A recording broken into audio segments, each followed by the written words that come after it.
Well, I didn't say it, but I'm thinking, well, I'm not a father, and I don't know if I'm one to comment on this. Day, you're going to want to choose to do that. We're going to go over how to write a constructed response today, which is fairly new, a little bit similar to writing a text-dependent analysis in middle school, but a little bit more complex. And with that said, these constructed responses show up on obviously English tests, but they also show up on the Keystone exam for English. So we start writing them now in the hopes that by the time you take the Keystone exam, you are well aware of what's expected of you and can do it pretty flawlessly. The constructed response is another way to say you're going to answer a question, but you have to use whatever the text is that they give you to help you answer that question. I would describe it, if you're taking the Keystone exam, the stakes of understanding this particular skill is important because there's usually 4 to 5 of them on the Keystone exam for the literature component. And if you don't do well on them, the potential of you passing the test overall really, really decreases. There's also constructed response on the math and bio portion of it, so it carries over to the other subjects too. Obviously, you answer a math constructed response a little bit differently than you do a literature one, but it will definitely carry over to bio. So if you guys can angle your cameras down so that I could see you, I'm going to have you jump onto 2 different links that we're going to use today. In the calendar for Friday, you could scroll all the way down for week 5. And you're going to access the document we've been using all week, which is the second link. This is the text with your annotations. And then also a Google Doc is going to open when you click on the constructed response 1. So if you're going to open both of those tabs, we're going to type in the graphic organizer here in the Google Doc. And then we're going to reference the text and use our annotations to help us write our answer. And then those of you guys at home, if you want to split screen between the Zoom so that you could see what I'm writing, some of the things that I'm writing, you're going to be able to copy into your own.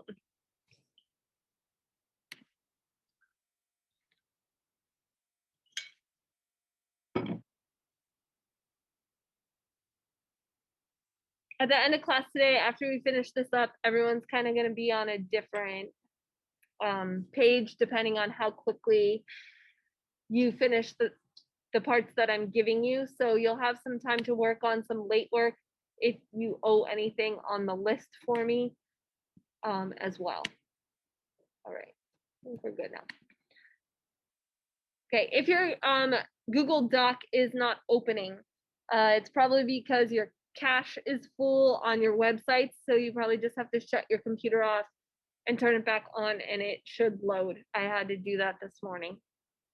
All right, when you get a constructed response, the way that you know it's a constructed response is that it'll say constructed response on it for the most part. On my tests, I will label them constructed response so that you know, hey, I need to write in this particular way.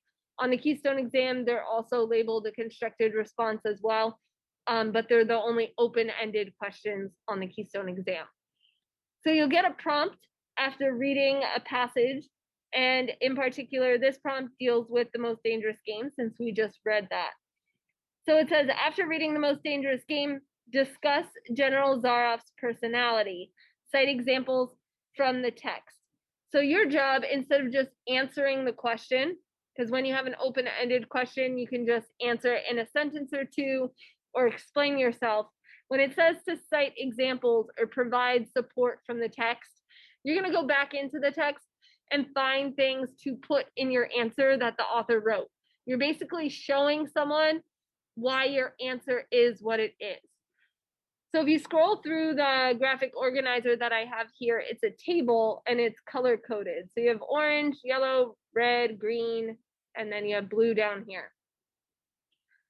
What I did is often I think in pretty logical order. I like things that follow a pattern and I can do things easily if someone gives me an example or if I have something that I have to do. And then at the end, I could take all those things and kind of put them together. So as much as I don't like math, my brain is kind of more math oriented because I could take a formula and plug things in and it makes more sense to me. So I've tried to break this down. So instead of me saying, okay, write a paragraph, I've broken the paragraph down into parts. So if you fill in each of the parts, it's way easier to construct a big paragraph. And I call this a big kid paragraph because we're going to move from our 3 to 5 sentence paragraph. When you ask the middle school teacher, how many sentences do I have to have? 3 to 5, 5 to 7. This paragraph ends up being somewhere between 10 to 15 sentences, which you're like, oh my God, I can't write that much. But you can, because each of those sentences have a job. And I'm going to show you what that job is. Okay. So first thing we need to do is understand the prompt and figure out an answer to our prompt. It wants you to discuss General Zaroff's personality. And somebody's personality is usually described by a descriptive word, like they're happy, they're hardworking, they're polite, they're scary, they're uptight, they're nasty, okay, positive or negative. So what we want to do is go back to our elementary, middle school roots and take our prompt and spin it into the beginning part of our sentence as our answer. So you guys can type in the orange box what I'm typing up on the board. This is going to be the answer to the prompt.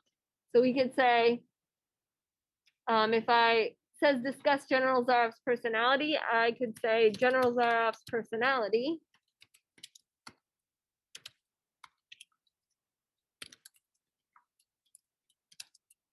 in the most dangerous game. And I put quotation marks around the most dangerous game because titles of short stories are put in quotation marks. Titles of like big books, textbooks, they're the ones that are italicized.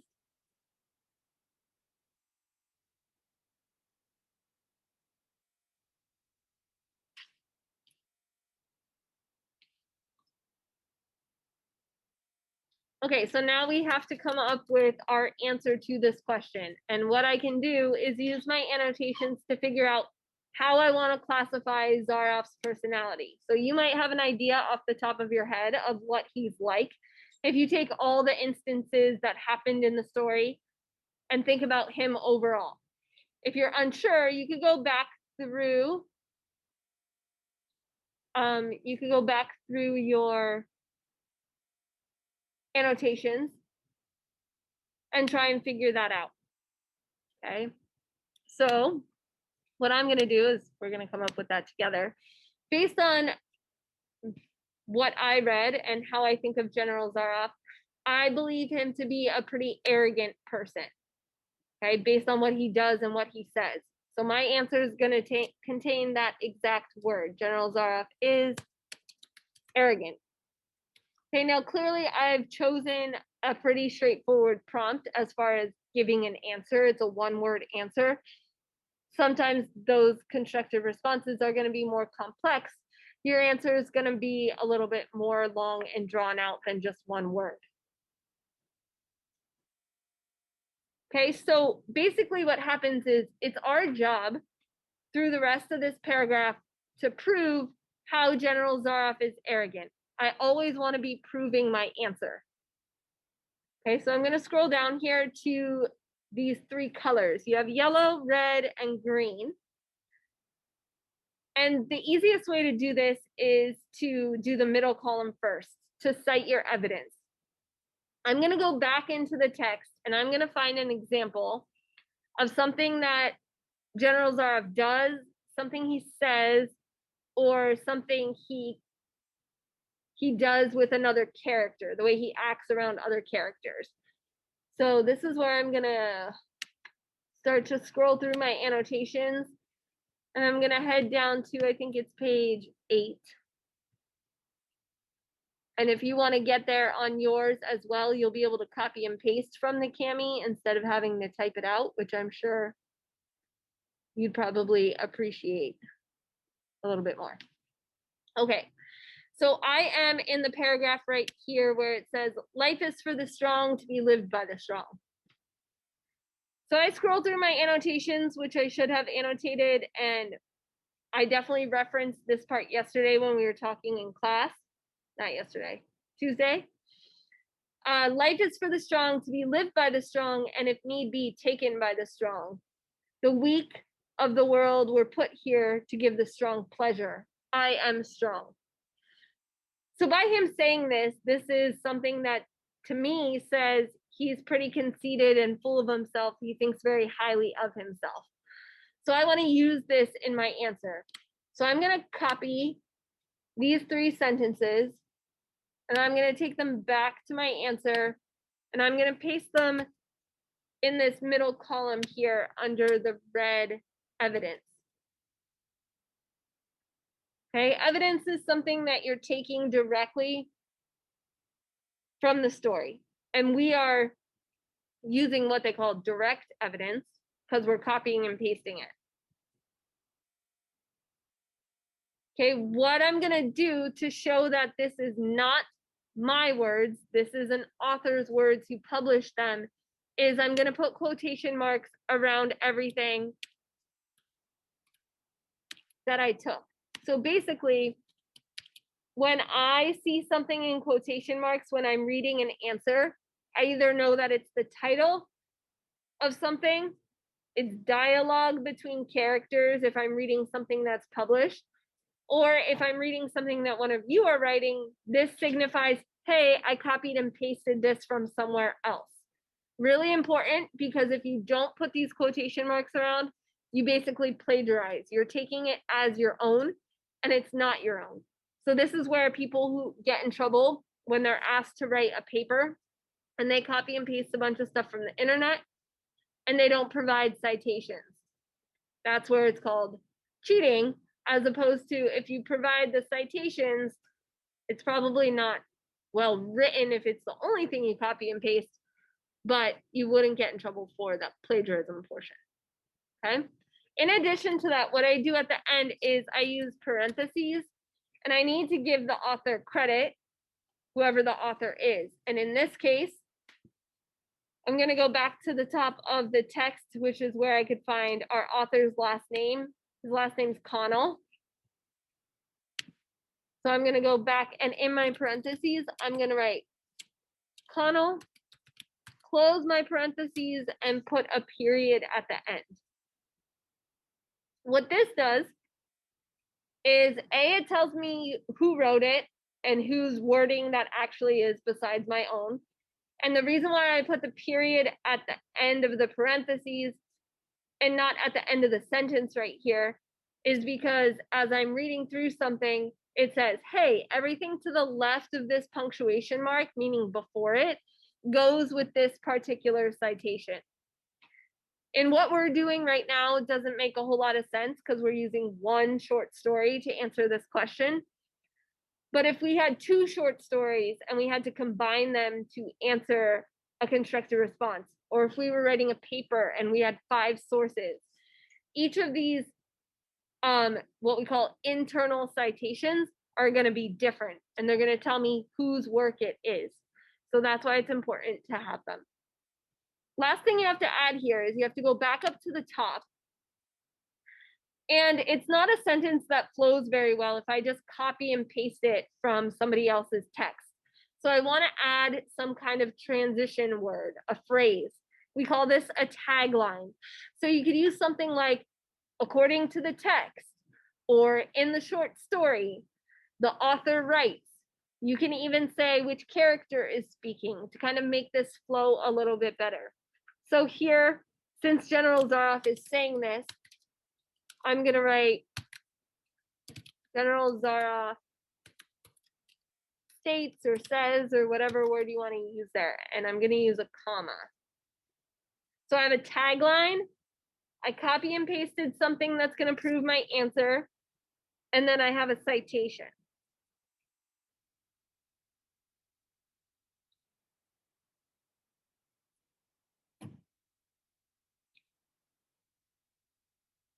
Okay, so everyone could have the same one that I have right here. And then what I'm gonna have you do for the next 5-10 minutes is you're gonna go back in the text and you're gonna look for 2 more examples, 2 more things you could pull out of the text that show Zaroff is arrogant. So you don't want to find anything about Zaroff. You want to find something that shows he's arrogant. Where are you putting them? You're putting one in this middle column where I have an X and one right below it. So you're filling in the whole column for the red, the first row, the second row, and the third row. Okay, so you're finding 2 more examples similar to what we did up here to show that he's arrogant. You're gonna add the citation and you're gonna add a tagline. Okay, I'm gonna give you a few more minutes to do that. And if you get confused, I will answer any questions that you have. Let's take until about 45 and see where we're at.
Helpful hint if you're struggling to find things.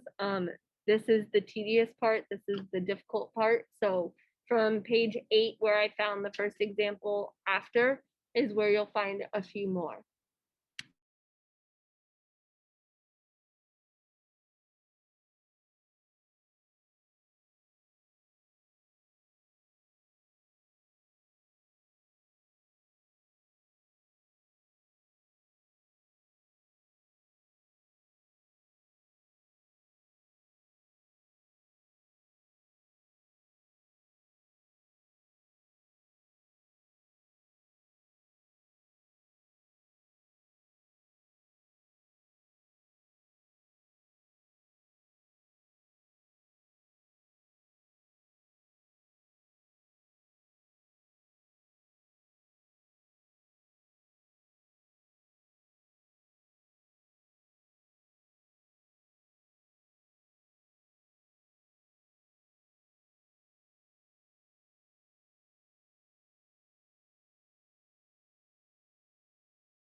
Okay, does anybody need more time to find the 2 other examples? Okay, if you do, no big deal. You can always come back to it, but we're going to kind of jump back up here and start filling in the yellow and the green columns. So I kind of explain this like a sandwich. The red, the evidence is the meat of your sandwich. So whether you like peanut butter and jelly or turkey or ham and cheese or whatever, that's the best part. That's the part that makes the paragraph really flow and it proves our point. But you also need bread to your sandwich or it's not a sandwich. So you need the yellow and the green parts to introduce and link your evidence back to your answer. And you have to be able to explain yourself. So from here, we're gonna work in the row going left to right. So we're gonna go across instead of going up and down. So we're gonna work with this example first. What I'm gonna do in the yellow part, I call this the LI or the lead-in. This is where you introduce your evidence. Basically, what I wanna do is not assume that someone has read this story. I don't want to assume that whatever I copied and pasted, someone's automatically gonna know where that came from in a short story. In a novel, it's a whole different ballgame. You have so many pages. It's not likely someone's gonna be able to be like, oh yeah, I remember that. So you wanna set it up for them. You wanna introduce what's happening in the story at this particular time. It also serves as kind of like a transition sentence to make your writing flow a little bit better, because you're not just copying and pasting a bunch of random things together. You're linking from your answer, where you talked about him being arrogant, to we're going to throw a sentence in here before we show that he's arrogant. So this sentence, and you could copy this down since you have the same one that I do. I'm going to say in the story, Rainsford and General Zaroff are talking about hunting humans, and in particular, Zaroff enjoys it. So I'm kind of setting the stage with one sentence. You can certainly write 2 sentences if you need to explain a little bit more, make it more clear for the reader. When I was doing this first block, my words weren't coming out of my head as easily, so I made one sentence, and then in a second sentence, I talked about General Zaroff and what he thought about it, because that made this next sentence far more clear if I did that. Okay, so that's pretty easy. You're just introducing what you're doing. When I give you time in a second to do that same thing for whatever quote or evidence you picked for the second row and the third row, you can also use transitions. So you could say, additionally, General Zaroff, or another example about General Zaroff is. So you can kind of build some of those transitions in so that it sounds a little bit better as well. That's what I kind of gave you up here. The green part is the important part. It's a really sloppy sandwich if you don't have the piece of bread on the bottom, okay? And this is where you explain your evidence and relate it back to your answer.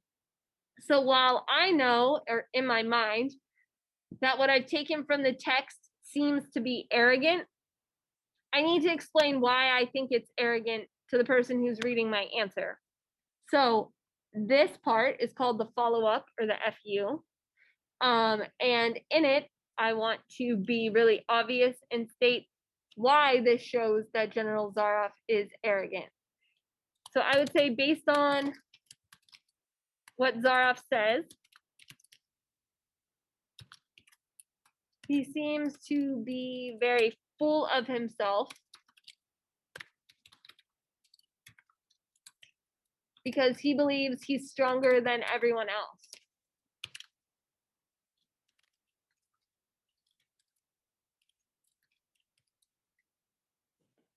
Okay, so again, it could certainly be limited to one sentence. but it can also contain 2, possibly 3 sentences if you get really wordy and need to explain how it relates back to the answer. Okay, so on the left side, you're introducing what's happening in the story at the time of the evidence that you've taken. And then on the right-hand side, you're relating this back to the arrogance, right? Notice that I tried not to use the word arrogant because I've already used it once in my paragraph. Not the end of the world if you use it again, but there are other ways that I could say arrogant. I could say someone's full of themselves, that they have too much pride, that they're conceited. Okay, we can obviously use other choice words to describe someone who's arrogant as well, but that doesn't really fit for what our audience is. So what you're going to do now is you're going to scroll back down to your second row, and whatever quote you chose to put in here, you're going to fill in to the left with your introduction, and then you're going to fill in to the right with your follow-up. You're going to do the same thing here, introduction and follow-up. So you should be filling in 4 boxes, 2 to the left, 2 to the right, and you already have the evidence filled in here. Okay?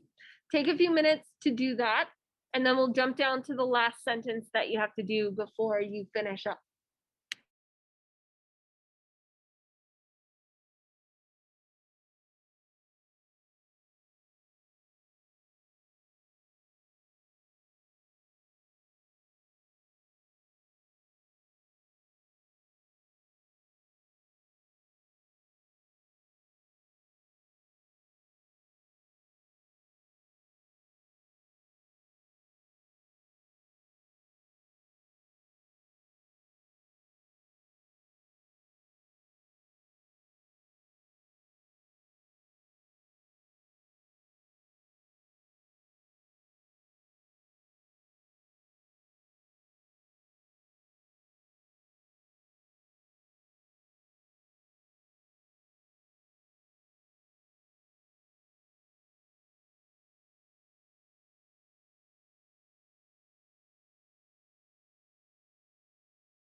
Okay, if you're struggling, now would be a good time to ask some questions just so we don't fall further behind and I can individually help you look into where you need to get information from or create information.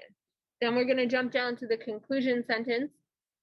I'm going to show you how to put it all together, and then I'm going to have you submit the document so we can make sure we're all on the same page. Don't do any of that yet. Just finish the 4 boxes.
Okay, so even if you're not done, we're going to jump down to the conclusion part.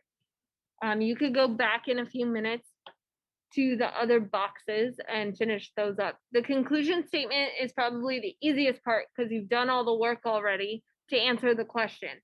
So you're actually going to go back up to where your answer is in orange. General Zaroff's personality is the most dangerous game is arrogant. I want to say the same thing, but I want to say it in a different way so that I can remind my reader what I was just spending all this time proving. So you can have the same thing that I'm going to have down here as well. I'm going to say, through General Zaroff's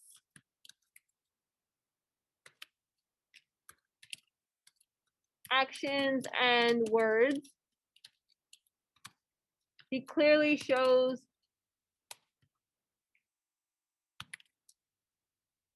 he is and I can use a word different than arrogant, so I don't say the same thing. So I could say conceited. I could say that he shows he is too prideful of himself. All means the same thing as my answer, just looks a little bit different and uses some different words.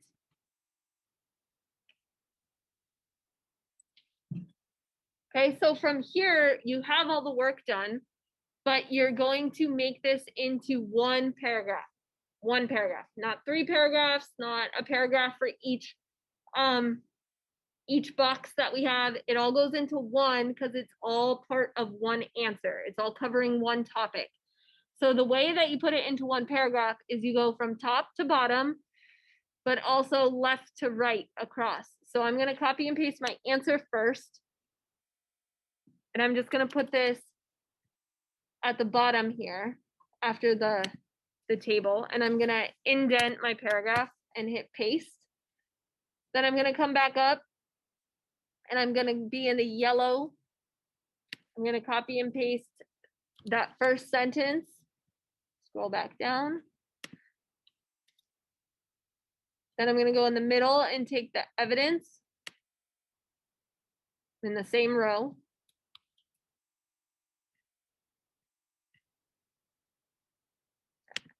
Just keep adding it to my paragraph because I already typed it once, so I don't have to type it again.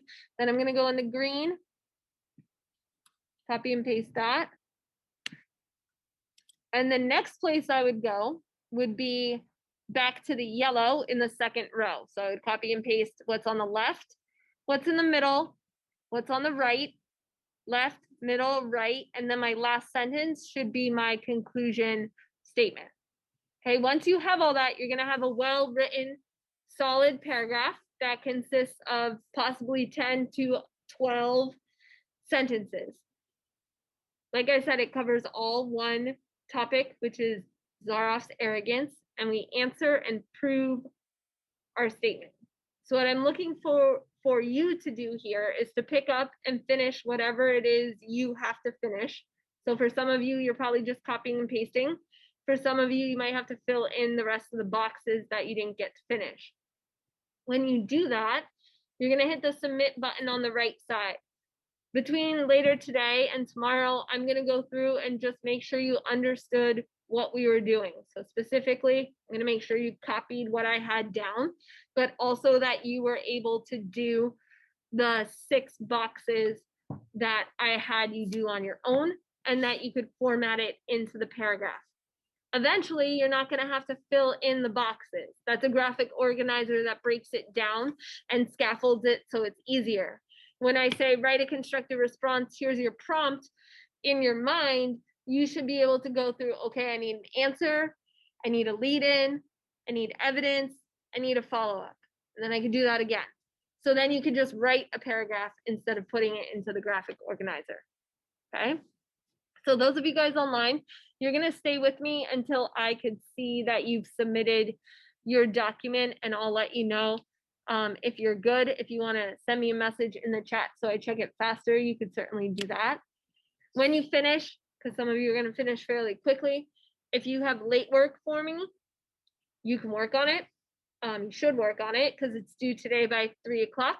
And if you don't owe me anything, that's great. You could found yourself some free time. You could work on something for another class if you would like to. Right? Okay, that is our job for right now. And if you have any questions, let me know.